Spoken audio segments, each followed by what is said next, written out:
Mesdames, Messieurs, peuple congolais, les enfants du dictateur Denis Sassou Nguesso, dans une cour de récré, de déforestation clandestine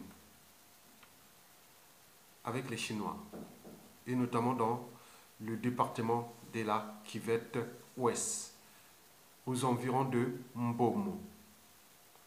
Mesdames, Messieurs, oui, Ali Baba et ses 40 voleurs, ou plutôt le dictateur Denis Sassou Nguesso et ses 40 enfants voleurs.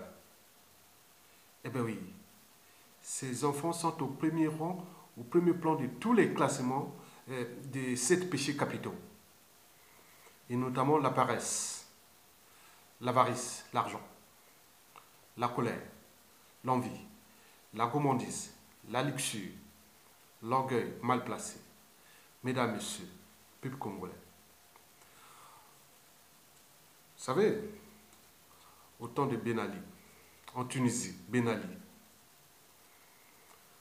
souvent quand une entreprise qui voulait faire des affaires en Tunisie, il devait intégrer un membre du clan de Ben Ali, c'est-à-dire au moins 15% du capital ou 15% du chiffre d'affaires.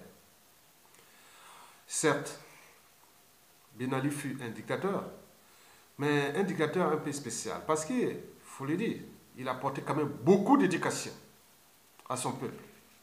Il avait porté beaucoup d'éducation à son peuple. Et d'ailleurs, les Tunisiens sont les plus instruits, parmi les Africains les plus instruits du continent. Et en même temps, il aimait son pays quelque part, malgré ses dérives autoritaires et dictatoriales. Il a construit ce pays-là. Eh bien oui, quand on regarde toutes les infrastructures, tout ce qu'il a fait, correspondant naturellement aux standards internationaux. Même parfois, quand on voit Tunis, beaucoup de secteurs d'activité, en tenant compte par exemple des infrastructures ou du urbanisme, d'habitat, de cadre de vie. Parfois on sait quoi, parfois en Europe. Alors qu'ils étaient arrivés au pouvoir, même année que Sassou Nguesso, les années 79-80. Vous voyez ce qu'il a fait par rapport à Sassou Nguesso.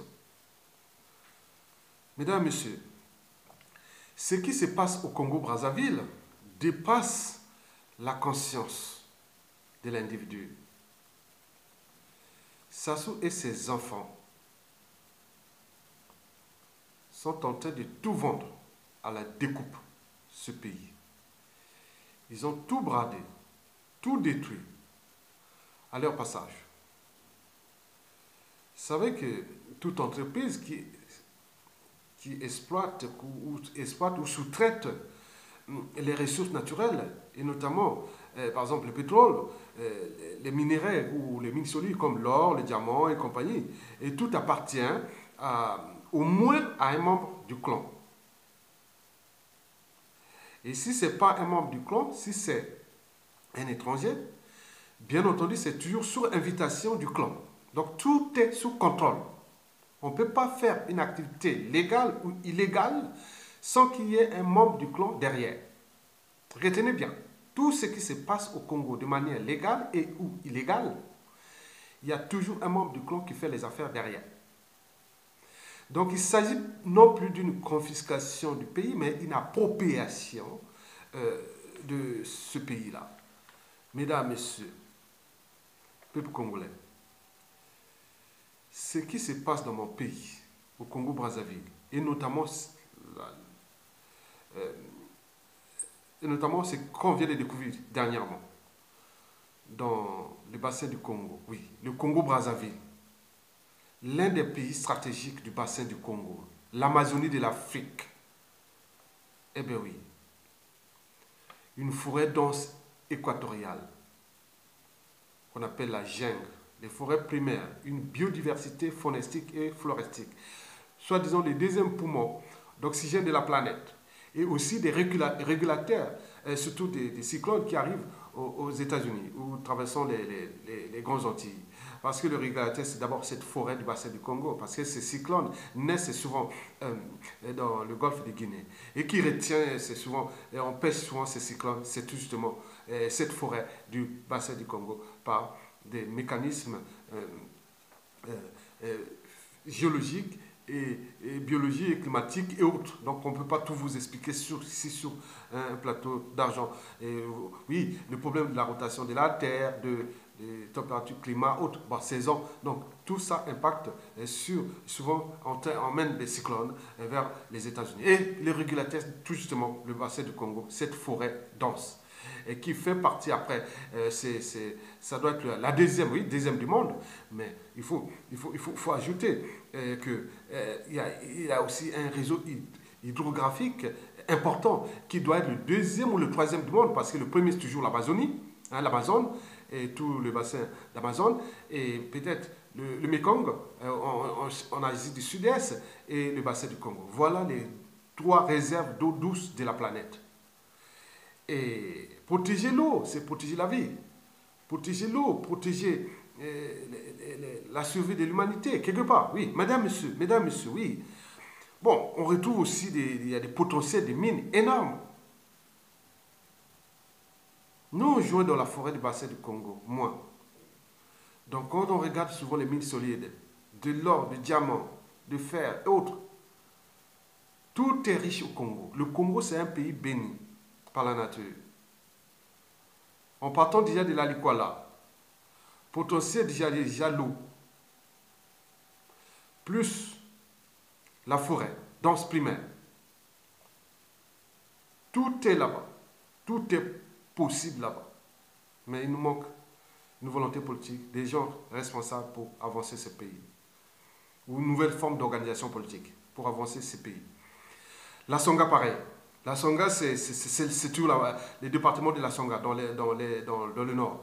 C'est quoi? C'est les potentiels miniers aussi, et aussi surtout le bois. Prenons la cuvette ouest, oui, comme la Likwala, il y a les réserves animalières, comme le parc national du Djala, qui fait frontière entre la Songa et la cuvette ouest. Si on continue, on arrive à la cuvette centrale. Oui, les réseaux, potentialités aussi des exploitations de forêts et aussi des minéraux et autres. Les plateaux, n'en parlons plus, surtout les terres, savanes, mélanges de forêts, parcs nationaux et autres. Nous arrivons le pôle, le grenier du Congo. Oui, ville Brazzaville à côté, tourisme, tout est là. Les terres rares, des coltan, des terres rares, oui, ils sont là. Tout est là caché, on ne veut pas tout dire pour ne pas livrer aux yeux des requêtes du monde entier. Bon, vous prenez la Lekumu, le massif du Chahut, et vous avez des terres de fer, de Zanaga, vous avez plein de tout, on ne peut pas vous dire. Par exemple, la Bouenza, c'est les terres fertiles, c'est-à-dire l'agriculture développée dans tout le département de la Bouenza, et surtout le Gros Nyari en additionnant avec le département du Nyari. N'oublions pas en passant le Mayombe. Et on arrive au Kwilu avec le potentiel du pétrole qui a nourri toujours le régime. Les Congolais n'ont jamais. Donc toutes ces ressources sont toujours gérées de manière opaque. Les Congolais ne voient que du feu. À cause d'un individu qui est mortel comme nous, Denis Sassou Nguesso, qui est revenu au pouvoir par la force, par les armes, à cause de notre naïveté et des erreurs vraiment du caviar. Parce que le monsieur là, dès 91, Front National, passant par le pouvoir du Souest, c'était du caviar pour Sassou. Pour quelqu'un qui est programmé à détruire, ils mettent toujours les stratégies pour détruire. Et les autres sont des amateurs et lui professionnel. Il est revenu et par hasard et il continue à les détruire. Parce qu'entre 91 et 97, Sassou c'était fini. On n'aura pas à souffrir comme ça. Tous ces 40 voleurs, ces enfants-là, ils seront peut-être réformés et travailler normalement comme tout Congolais. Mais là, on les a transformés, on les a conditionnés en voleurs. Et tout le monde, ça devient comme un conditionnement, un effet d'entraînement, à voler, à piller ce pays. Mesdames, messieurs, oui, on parle aussi de... Le problème, oui, le problème que je vais vous parler, le problème, c'est que Sassou déteste bien sûr ce pays. Sinon, ça cesserait. Oui. Bon, bien sûr qu'il s'est accaparé des moyens colossaux de l'État. Et ces moyens qu'il a utilisés pour brutaliser torturés, affamés, et voilà, toute la violence, barbarie. Bon, le peuple est si anéanti, est docile et appelle au secours à l'armée. Mais non, l'armée n'est plus là, on n'a plus d'armée. Sinon, ça cesserait. Les fondamentaux d'une armée, c'est d'une armée défendre le peuple et son territoire, quel que soit le régime politique. Et là, on est devant le preuve que l'armée devait prendre ses responsabilités. Comme l'a déjà eu une fois en 1963.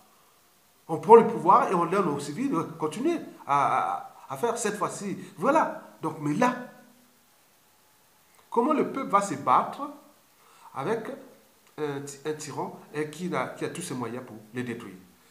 Mesdames, Messieurs, oui, quand on voit les moyens qui s'utilisent, les moyens de l'État colossaux, la justice qui l'a transformée en injustice, la sécurité qui l'a transformée en insécurité, les armées qui l'a transformée en une armée clanique et des mercenaires. Bon, les comptes publics sont privatisés, donc il n'y a plus de trésors publics, c'est maintenant les trésors privés du dictateur avec des caches d'argent, de minerais autres dans les cimetières du dictateur chez lui à Baoyo. Quand on dit à Brazzaville, si tu veux être riche, va au Yo. Ça ne sert à rien de rester le reste du territoire. Tout se passe dans le village natal du dictateur. Comme on a vu avec Mobutu, les palais. Guadeloupe, c'était le Monaco, on venait. Maintenant là, si ça ne sera plus là. Vous voyez ce qu'il y aura des tournées là-bas, allez voir comment c'était le triangle des Bermudes. C'est-à-dire Oyo, Bouya, voilà, Oyo, Bouya, tout ça là. Donc, qui aurait englouti toutes les ressources nationales du Congo et tous compagnie, ce triangle-là pendant la dictature de Sassou et d'Nguesso. Bon, nous voyons déjà que le peuple est docile, passif, mais l'armée ne peut pas réagir. Bon, résultat, il faut déjà voir au niveau des infrastructures. Elles sont inadaptées, ils sont empoisonnés parce que c'est des structures qui sont... Quand on voit tous ces magots, plus de 1000 milliards de dollars, que le monsieur a dû gérer en 20 ans seulement d'une partie de sa dictature, parce qu'il est là déjà depuis au moins 35 ans. En 20 ans déjà, pour un pays, quatrième pays producteur de pétrole, troisième de bois précieux, tout ça géré de manière opaque, il aurait géré plus de 1000 milliards. 90% de la population de la merde. Il y a un problème. Donc on se demande où va tout ce pécule, tout cet argent. Mesdames, Messieurs, oui, cette ressource est bien sûr tirée que de ressources naturelles. L'argent du Congo n'est que tiré des ressources naturelles. Il n'a jamais fait de politique, il n'a jamais diversifié l'économie.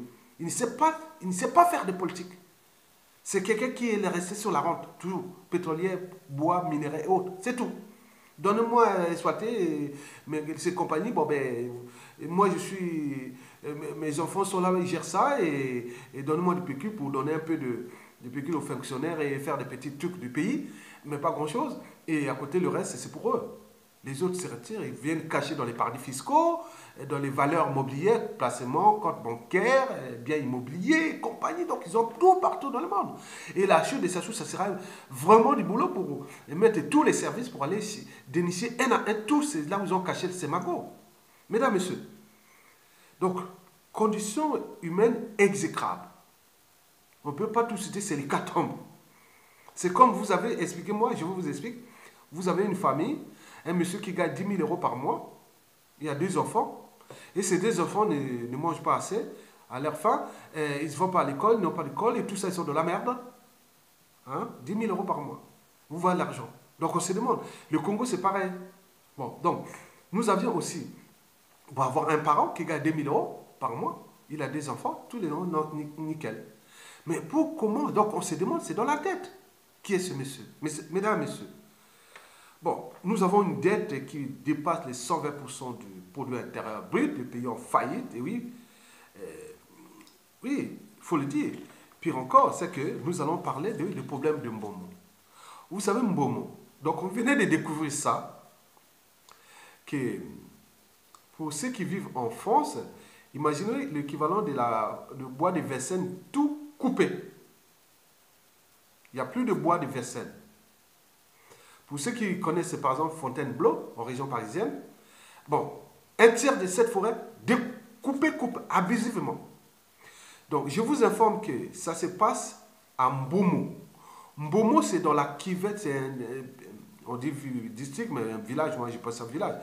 Bon, dans la Kivette ouest, dans le nord du Congo-Brazzaville. à 30 km à peu près de la frontière avec le Gabon. Donc, le Gabon, c'est à 30 km de la frontière, mais au sud de Mbomo, c'est la ligne de l'équateur qui doit passer là à moins de 20 km de Mbomo.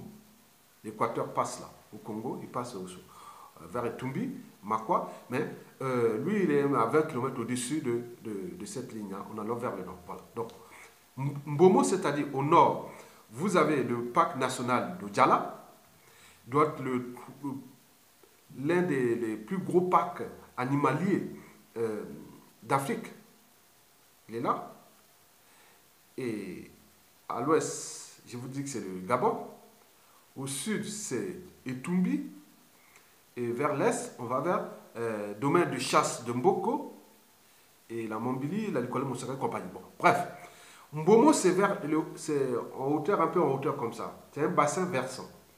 Donc, toute activité comme ils sont en train de découper là, ils font leur paillage. C'est des Chinois. Donc, ils sont en train de tout découper une canopée. Vous voyez, c'est de la canopée. La forêt dense, c'est énorme, c'est-à-dire des arbres. Et quand vous rentrez là, c'est la jungle en fait. Vous regardez en Amazonie ou en Indonésie. Vous voyez cette jungle. Donc, ils sont en train de couper tous ces arbres-là, couper tout pour exploiter de l'or et du diamant et d'autres minéraux et qui sont en train de chercher. Donc, avec des pelleteuses, des engins lourds, certainement qui atterri par l'aéroport international privé de Olombo du dictateur, qui doit se situer à moins de 100 km de là. Et c'est moins de 150 km de là. Et cet aéroport-là, donc, devient la plaque tournante où viennent déposer les gros cargos, viennent déposer le matériel et pour aller exploiter ces mines solides. Mesdames, Messieurs, donc, vous connaissez leur paillage en Amérique latine, et notamment au Brésil ou au Guyane et compagnie. Mais je n'ai jamais vu des trucs de paillage couper la forêt. On fait des trous par-ci, par-là, oui, bien sûr, les rivières et des terres hautes, mais je n'ai jamais vu couper la forêt comme ça. Là, ils sont en train de tout couper, le deuxième poumon. Et c'est des Chinois. Et je vous dis pourquoi. Parce que toute activité, légale ou illégale, ne peut pas se faire au Congo, se passer au Congo, s'exercer au Congo, sans le contrôle du clan. C'est-à-dire des enfants de Sassou Nguesso.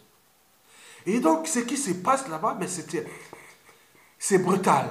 C'est comme si ils font ça vite, vite, vite. Ils sont en train de couper vite, vite, vite, vite. Donc, quand vous arrivez peut-être, vous voyez sur la carte satellite, et pour ceux qui peuvent aller observer les organisations, institutions internationales pour la protection de la nature, bon, ils peuvent aller voir là-bas. Et faites cette image et montrez aux yeux du monde parce qu'ils sont en train de détruire l'air du patrimoine naturel de l'Afrique et du monde. Donc, je vous dis que là, nous avons deux domaines, déjà, ce domaine est stratégique. Déjà, il y a les animaux là-bas. Toute la biodiversité phonétique, elle est là dans le parc national de Djala. Et aussi dans le domaine du chasse de Mboko. Tout un périmètre. Hein, c'est par exemple si on va vers l'est, vers le nord, on arrive au parc national de Djala. Il doit être moins de 15 km de là. Et vers l'est, c'est le domaine de chasse de Mboko. Là où mon père, qui était de l'autre côté du village, parce que la nationale 2 passe là-bas, à Makwa, mon père venait faire la chasse là. Il nous amenait à viande et tout ça, c'était là. Donc maintenant, côté parc national de Djala, vous avez la rivière Mombili. Et la Mombili, c'est l'un des affluents de la Likwala Mosaka. Et la Likwala Mosaka, c'est l'un des affluents du fleuve Congo. Et côté Etumbi, c'est là où viennent sur la Likwala Mosaka, qui passe à Makwa, qui est l'un des affluents du fleuve Congo. Donc, ce bassin, donc, comme ils sont en train de détruire, donc, il y aura des nuisances visuelles, c'est-à-dire l'eau peut-être de la Likwala Mosaka et la Mombili va être jaune. Parce que quand vous arrivez sur le fleuve Congo à Mosaka, regardez les différences de la qualité d'eau. L'eau qui venait de la Likwala Mosaka, c'est limpide. Tous les messieurs de Mosaka, les Likuba, ils disent oui, c'est joli.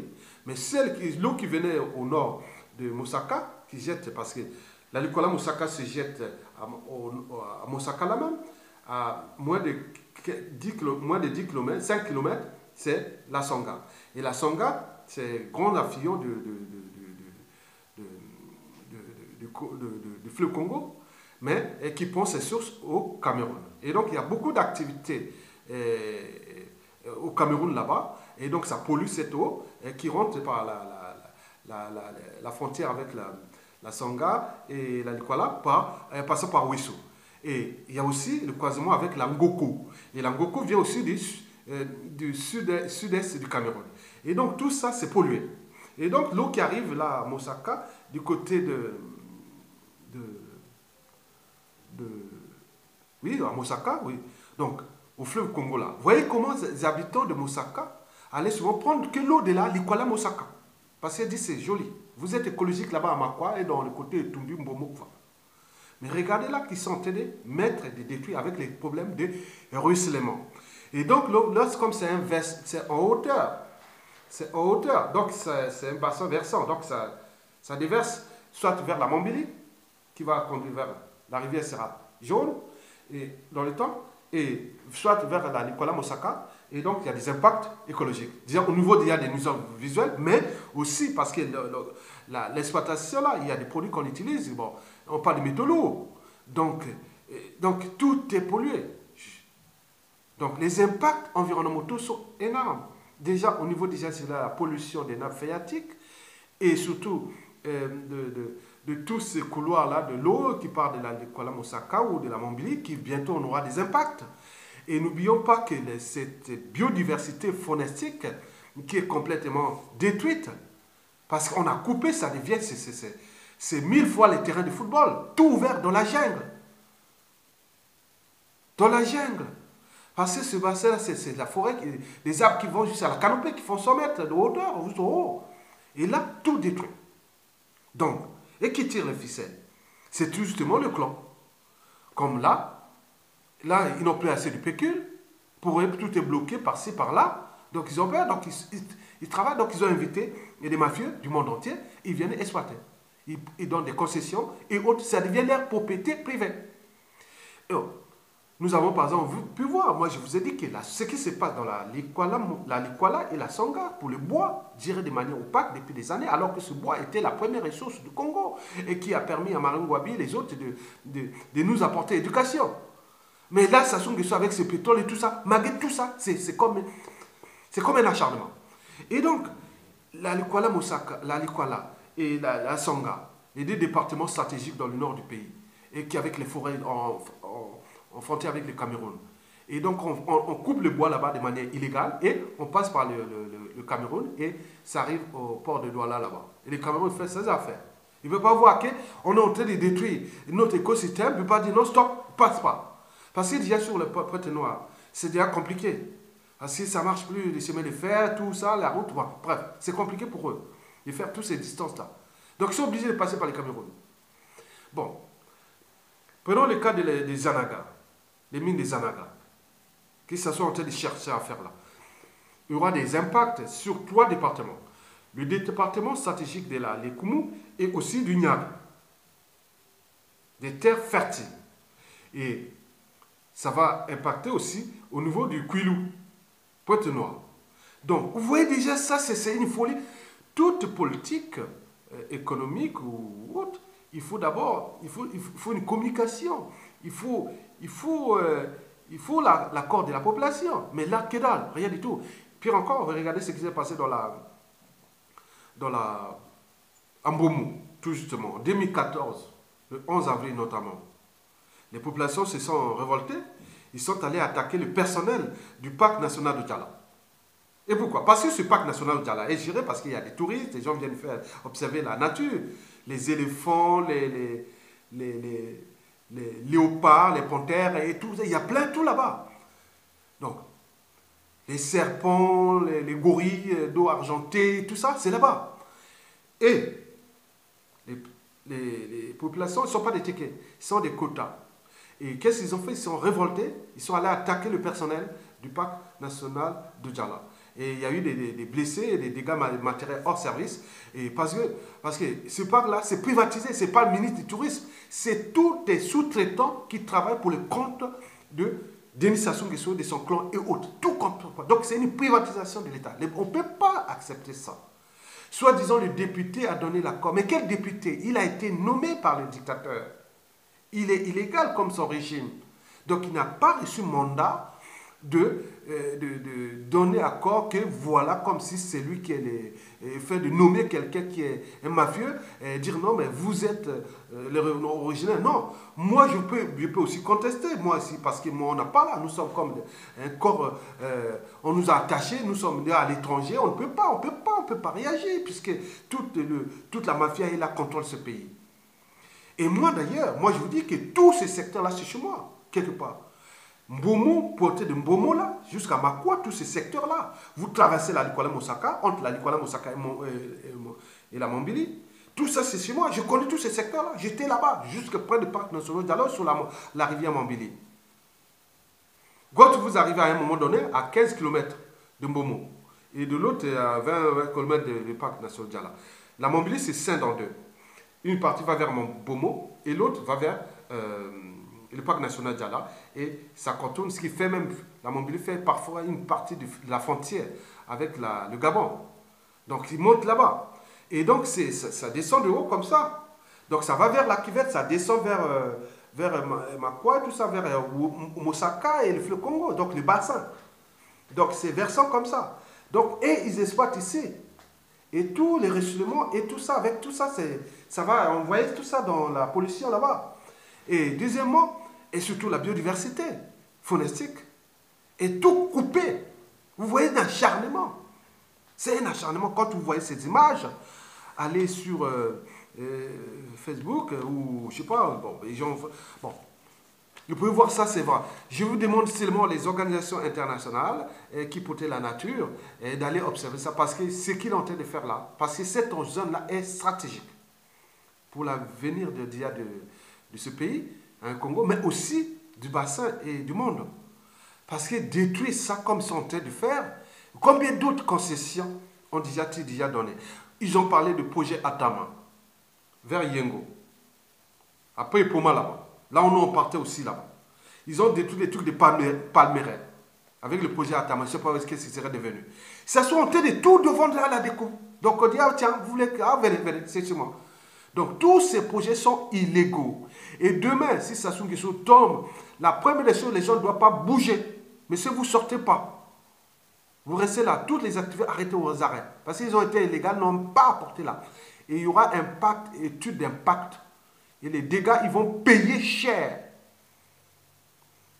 Et ceux qui sont là, qu'ils soient blancs, jaunes, asiatiques, vous allez en prison pour des années. Parce que vous êtes en train de tout foutre en l'air pour l'appétit vorace financier de dictateur et qui n'est que là pour chercher à conserver son pouvoir qu'il souhaite à vie. Bien sûr que la France le protège. Vous voyez les dégâts environnementaux qu'ils sont en train de faire dans ce bassin. Donc cette histoire entre le dictateur Sassou Nguesso, sa France-Afrique, et tous les alliés, partenaires qui sont là, qui ont compris qu'ils ont un pays zinzin. Vous voyez là les gars qui chantent, qui passent là sur la voiture pour voir comment c'est détruit. Ils disent, mais c'est manque des Congolais. Où sont les militaires? Où sont les unités là-bas? Ça sont en train de... Ils laissent chez lui là-bas à Lima. C'est tranquille à Lima. Tout autour d'Alima, c'est nickel. On ne touche pas. Mais ils ont en train de détruire tous les restes du territoire. Quand vous voyez dans Google Maps, images, vous voyez tous les plans, on développe, on dit, mais ça c'est quoi? Dans cette forêt pleine, ils ont créé une route là, ils ont là. Donc tout là-bas. Donc, laisser Sassou Nguesso au pouvoir, c'est récupérer un pays qui sera déjà complètement détruit au niveau écosystème. Ça c'est sûr. Déjà regardez sur le Kwilu, en ce qui concerne le pétrole.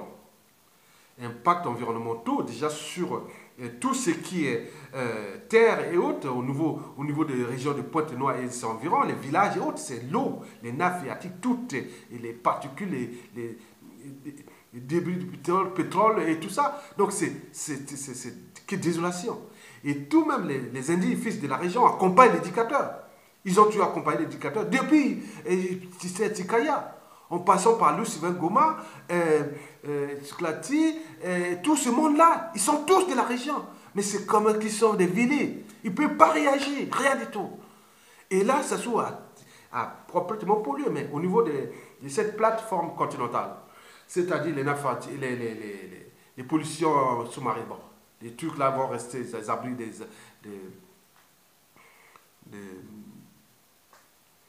des abris des poissons. Et bon, la nature s'est toujours récupérée. Je pense que dans 100 ans, bon, ce sera des abris pour les poissons. Mais les nappes là, les trucs là, c'est pollué. Donc les terres là, c'est des années que les gens ont vu dans les codes. Donc il faudra tout repenser. Le Mayombe, pareil, le Nyari, la Lekumu, voilà, tout entier de tout, c'est comme un acharnement. Et personne ne peut prendre ses responsabilités. Les gens cherchent que tout le monde soit uni. On est devant les épreuves. C'est dans les épreuves qu'on trouve, on rend la valeur d'un peuple. Et c'est dans les épreuves qu'on voit la qualité des militaires. Oui, et dire non. On prend ça souvent, on les met hors d'état de nuit. Tout de suite. Et tout s'écroule. Vous voyez? Donc, moi, c'est que Vio m'a ému parce que c'est quand même l'endroit que je connais bien. Je connais toute cette partie-là. Il y a deux natures au Congo que je connais très très bien. C'est cette partie-là, de tout autour de domaine de Chademboko, au Diala, Likola Mosaka, jusqu'à Toku et autres, tous ces secteurs-là. Et aussi une partie du Mayombe. Je connais très bien parce que j'y suis allé là-bas. Mais quand on détruit ces choses-là, bon, d'où l'enjeu de penser au fédéralisme parce que un pouvoir auto-géré d'en bas vers le haut, c'est-à-dire des zones tribales, parce que quand on veut gérer la ressource, au niveau du fédéralisme, par exemple. Quand cette zone, par exemple, la cuvette ouest, et on met des gens responsables de leur propre écosystème ou nature, ou environnement, ils sont plus sensibles. Ils seront plus sensibles. Parce que ce sont des choses, ce qu'il fait partout sur l'ensemble du territoire, il ne le fera pas chez lui. Parce qu'il est conscient que, bon, ça pue, ça ne fait pas bien. Non. Bon. Alors qu'ailleurs, il détruit. Donc, d'où l'enjeu de faire ce pouvoir auto-géré d'en bas vers le haut et non d'en haut vers le bas. Vers le bas. Donc, nous devons aller plus vers le fédéralisme quand Sassou Nguesso sera plus là, en repensant déjà au niveau des compétences, la part des régions ou provinces semi-autonomes, au niveau des compétences, quelles sont les compétences qui seront aussi pour l'État fédéral, au niveau des ressources, qui va gérer les ressources naturelles, les ressources fiscales et compagnie. Donc tout est à repenser pour faire l'équilibre des pouvoirs dans ces cas-là. Parce que quand vous êtes chez vous, moi je prends par exemple là, ma région par exemple, la région de l'Équateur. Moi je suis originaire aujourd'hui de la région de l'Équateur. Je ne suis pas originaire de la Cuvette. La Cuvette pour moi ça n'existe plus. Ça n'existe pas si ça soit. Moi parler de la région de la Cuvette, c'est parler que ça soit encore leur pouvoir. Moi ma région déjà, la région c'est la région de l'Équateur. Vous avez limite avec Tumbi Mbomo, Parc national Diala, domaine Chademboko. On va faire la complémentarité interrégionale là, pour les tourismes, pour exploiter ces trucs-là naturellement. Et ça va jusqu'à frontière avec la Mongolie, jusqu'à arriver à la frontière avec la Lueso, déjà du côté Toku et tout ça. Donc, toutes ces zones, c'est riche. Je connais. Savane, forêt, minerais, bauxite, uranium, partout. Bon, je sais. Bon. Les Kouyou, c'est-à-dire Wando, devient une région civile. Voilà, s'associe avec l'Emboshi, il est fort. L'Emboshi là-bas, les Likuba, autres. Bon, donc, chacun peut faire. Mais nous, dès la suite de Sassou Nguesso, la nouvelle République fédérale, il y aura même au niveau des répartitions administratives avec d'autres régions nouvelles ou création pour cette République fédérale, nous aurons une région de l'Équateur au Congo, Brazzaville. Donc, la capitale sera Makwa. Point barre. On ne peut pas associer avec ces gens qui sont venus détruire, garder Kivette égale Mboshi. Non. Si vous regardez Kivette, restez là-bas. Nous, Kivette, non. Zappé, Kivette. La région de la Kivette n'existe plus. Elle existe parce que ça soit là. Notez bien dans votre tête. On parle de Kivette parce que ça soit là. Dès que ça soit passé, c'est fini. Ça sera divisé en 3 régions. Nous, notre région de l'Équateur, à Makwa. On pourra le faire là parce que le découpage, même la cuvette ouest, ne fut pas bon. Parce que, quand vous voyez Mbomo c'est des quotas. Ce n'est pas des tickets. Donc, si on veut avoir de la cuvette ouest, il sera juste limite avec les Tumbi, à peu près. Mais la région de Makwa, l'Équateur, il arrive sur Mbomo parce que la plupart des côtés maternels sont venus de cette partie, les quotas. Ils vont jusqu'à la frontière avec au niveau du parc national Djala. Donc il faudra tout repenser au niveau du recensement, du découpage et de tout ça, voir voilà, des territoires pour créer des zones synergiques qui seront là pour défendre les intérêts d'abord de leur région. Et dans cette dynamique, on peut créer une diversité des régions ou une complémentarité des régions ou une interdépendance des régions. Donc, nous devons aller dans ce sens-là. Et donc, ce que monsieur est en train de faire sur l'ensemble du territoire national, si nous ne prenons pas notre responsabilité, nous n'aurons que désolation partout sur le territoire. Il y a des concessions qui sont déjà illégales. Parce que moi, je lance même un message d'alerte à tous les investisseurs autres. Tout ce que vous êtes en train de faire avec ce dictateur, c'est illégal. Il n'a pas reçu mandat. Donc, comme il n'a pas reçu mandat, donc tout cela est illégal. Donc, il y aura une jurisprudence pour ça. Ça sous-tombe toutes les exploitations aux arrêts. Parce qu'ils n'ont rien apporté à l'État. Et les responsables, la chaîne de responsabilité, doivent d'abord venir, voilà, et mesurer les impacts d'abord environnementaux. On est des experts. Moi, je suis environnementaliste, diplômé, oui, environnementaliste. Mais je connais aussi les sciences naturelles parce que j'ai une maîtrise des sciences naturelles, obtenue en France ici.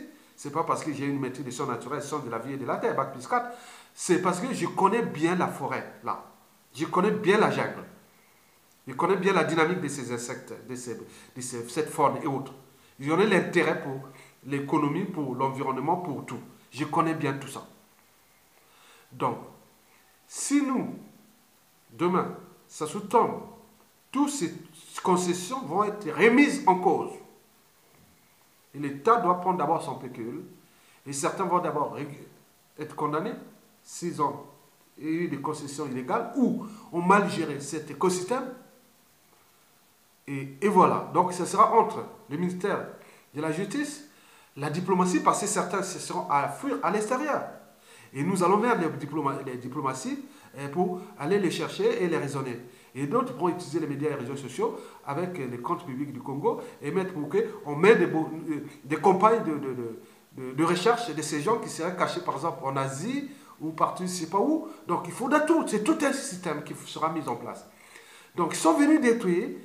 Mais pour les Sassou Nguesso, gérez votre argent, hein, votre pays comme vous croyez que c'est à vous, mais toute chose a un début et une fin. Et le dernier mot vient toujours au peuple, et le dernier jugement. Et cette fois-ci, ce sera sans scrupule. Parce que l'Issouba, la conférence nationale fait des erreurs. Et c'est pour raison pour lesquelles vous êtes là. Même nous, dans les années où nous étions là, en 90, on ne connaissait pas tous ces enfants de Sassou qui sont là. Ils sortent partout. Où est-ce qu'ils sont? Donc, ils ont un appétit vorace d'argent de détruire. C'est comme, toi ici, on ne leur a pas donné l'éducation. Les trucs publics, les trucs communs, vous êtes en train de s'acharner ça comme ça. Il n'y a plus rien, donc c'est des gens comment? On va les récupérer comment? Quelqu'un qui a des réflexes, comme les pétécistes, ils ont des réflexes, quand on voit un gars du PCD, il a des réflexes, ça se voit. De la propagande, du mensonge, de n'importe quoi. Donc, c'est pareil. Donc, c'est un problème. Mesdames, Messieurs, vous l'aurez compris et à bientôt.